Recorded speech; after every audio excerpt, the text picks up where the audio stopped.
옛날 옛적 금산의 깊숙한 산골짜기에는 작은 마을이 자리잡고 있었습니다. 이 마을 사람들은 농사를 짓고 나무를 해오며 평화롭고 조화롭게 살아가고 있었습니다. 그런데 어느 해인가부터 마을에 알 수 없는 불운이 겹치기 시작했습니다. 가뭄이 이어지더니 풍작을 기대하던 농작물은 어느새 말라버리고 주민들은 기근에 시달렸습니다. 급기야 사냥을 나간 장정들도 수중에 아무것도 가져오지 못하는 일이 잦아졌습니다. 마을 사람들은 이러한 불운이 산에 깃든 신령을 달래지 못해 일어난 것이라 여겼습니다. 산신령은 마을 사람들의 수호자이자 풍요와 안녕을 가져다주는 존재로 여겨져 왔습니다. 이로 인해 마을의 장로들은 산신령에게 제사를 올려 불운을 무마하기로 결심했습니다.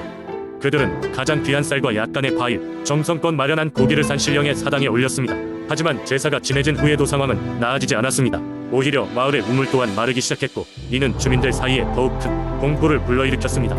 이제 사람들은 산신령이 노여워했을 것이라 확신하고 이를 풀기 위한 방법을 궁리하기 시작했습니다. 그때 마을의 가장인 이씨가 용기 있게 나섰습니다. 내가 직접 산신령을 찾으러 가서 그분의 마음을 돌려보겠습니다 라고 외치며 그는 준비를 시작했습니다. 이씨는 금산 깊은 곳에 있는 전설의 동굴을 향해 긴 여정을 떠났습니다. 깊은 숲속에서 길을 잃고 며칠을 헤맨 끝에 그는 마침내 산신령이 살고 있다는 동굴 앞에 도착했습니다. 동굴 안으로 들어가자 희미한 빛이 남아있는 곳에 온화한 모습의 산신령이 나타났습니다. 산신령은 이씨의 용기와 진심을 알고 있었고 이미 그의 방문을 알고 있는 듯 했습니다. 이씨는 그간의 마을 사람들의 고통과 불운을 토로하며 산신령에게 용서를 구했습니다. 산신령은 그의 간곡한 부탁을 조용히 듣고는 말했습니다. 내가 마을을 지켜주기 위해 애썼으나 많은 이들이 자연의 균형을 잊고 땅과 산을 함부로 대했느냐. 하지만 내가 이렇게 찾아와 정중히 마음을 전하니 다시 한번 기회를 주겠다. 그리곤 산신령은 손을 휘저어 산과 땅이 다시 금풍요로움을 되찾을 수 있도록 축복을 내렸습니다. 이씨가 마을로 돌아왔을 때 기적처럼 골짜기 아래에는 맑은 물이 흘러넘치고 마르던 나무가 다시금 초록빛을 띠기 시작했습니다. 주민들은 환호하며 이씨를 반겼고 그와 함께 감사의 제사를 다시 올렸습니다. 마을은 곧 예전의 활기를 되찾았고 사람들은 산신령의 은혜를 결코 잊지 않겠다며 매년 정성을 다한 제사를 지내게 되었습니다. 이 이야기는 금산에서 전해 내려오는 산신령의 전설로서 자연과 함께하는 삶의 소중함과 조화를 중시하는 마음가짐을 일깨워줍니다.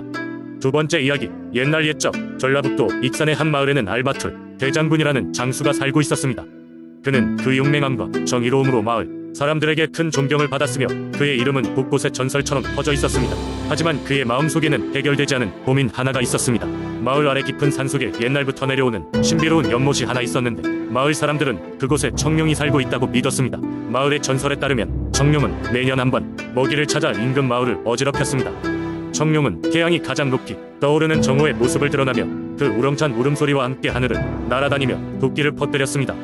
이를 두려워한 마을 사람들은 해마다 정기적으로 청룡을 달래기 위한 제사를 지내야만 했고 그것이 없으면 마을에 재앙이 찾아온다고 믿었습니다.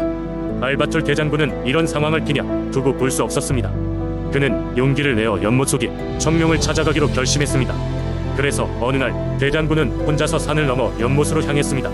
길을 걷는 동안 그는 옛 전설에서 들었던 이야기를 떠올리며 한 걸음 한 걸음 연못에 다가갔습니다. 드디어 연못에 도착하자 그는 커다란 청룡을 보게 되었습니다. 그 청룡은 간간히 물살을 가르며 모습을 드러냈고 그 유려한 비늘은 햇빛을 받아 반짝였습니다. 알바툴 대장군은 연못가에 서서 스스로를 소개하고 청룡에게 마을 사람들을 더 이상 괴롭히지 말아달라고 부탁했습니다. 청룡은 잠시 대장군을 바라보더니 예전의 마을 사람들과의 약속을 어기지 않겠다며 그의 용기를 칭찬했습니다. 다만 자신도 마찬가지로 연못의 고유함을 지키기 위해 때때로 모습을 드러내며 세상을 지켜봐야 한다고 말했습니다. 그제서야 알바툴 대장군은 청룡의 본심을 이해하게 되었고 이후로 청룡은 다시는 마을을 괴롭히지 않게 되었습니다. 그 후로 알바툴 대장군은 청룡과 함께 마을의 평화를 지켰고 마을 사람들은 두 존재에 대한 고마움을 잊지 않기 위해 매년 연못의 잔치를 열고 그들의 이야기를 대대로 전했습니다. 이 이야기 속 청룡의 연못은 아직도 산속 깊은 곳에서 고요히 빛나고 있으며 알바툴 대장군과 청룡의 우정은 영원히 전해지는 마을의 소중한 전설로 남았습니다.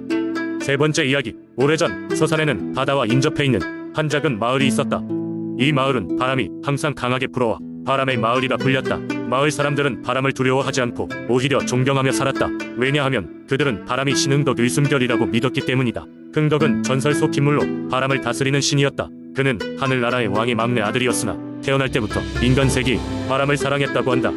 왕은 이러한 흥덕의 사랑을 허락하여 그가 인간 세계에 내려가 바람의 신으로 살아가도록 했다.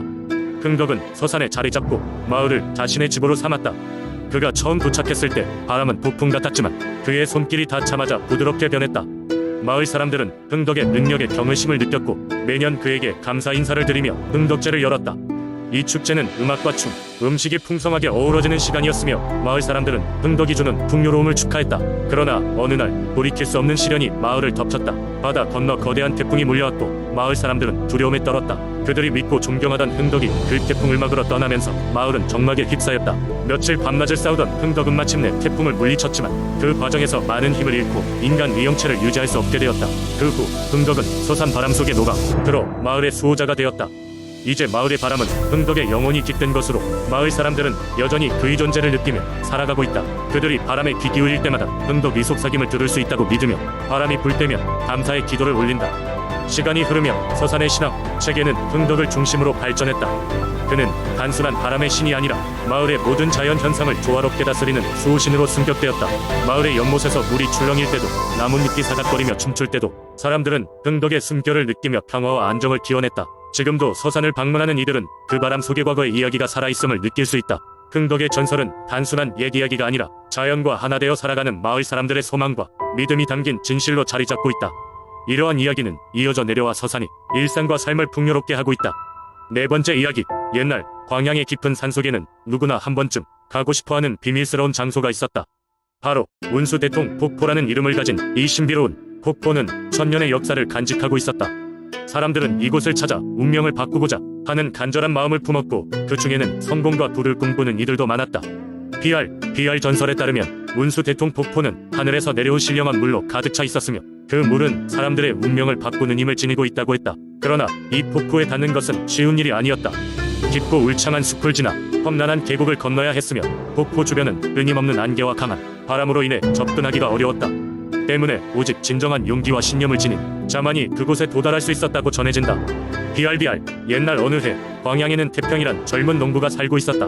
그는 평범한 농부였지만 항상 세상에 자기만의 흔적을 남기고 싶다는 꿈을 가지고 있었다. 어느 날 마을의 장터에서 운수대통 폭포에 관한 이야기를 우연히 듣게 된 그는 폭포의 신령한 힘을 통해 더 나은 삶을 살길 원했다.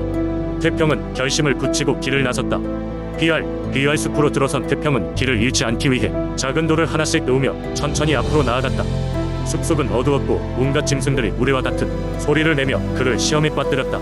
그러나 그의 눈에는 폭포를 향한 신념이 성결하게 빛나고 있었다. 며칠 밤낮을 헤매던 태평은 마침내 거대한 바위 틈에서 폭포의 물소리를 들었다. BR 하지만 그때 거센 바람과 함께 강한 안개가 그를 덮쳤다.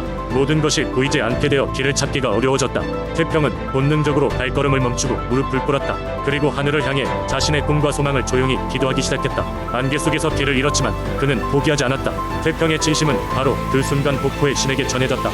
BR 갑자기 주변이 환히 비추고 안개가 거짓말처럼 걷혔다. 눈앞에는 웅장한 운수대통 폭포가 모습을 드러냈다. 폭포의 물줄기는 마치 은빛 비단처럼 흘러내려가고 있었고 그 물 한 방울 한 방울마다 태평의 마음속에 자리 잡고 있던 걱정과 두려움을 씻어내고 있었다. 태평은 폭포의 옆으로 다가가 그 물을 손에 담아 얼굴을 적시며 삶의 지혜와 용기를 얻었다. 그 후 태평은 마을로 돌아와 자신이 거친 여정을 사람들에게 이야기했다. 사람들은 그의 이야기를 듣고 모두가 자신만의 용기를 되찾고 다시금 삶을 돌아보게 되었다.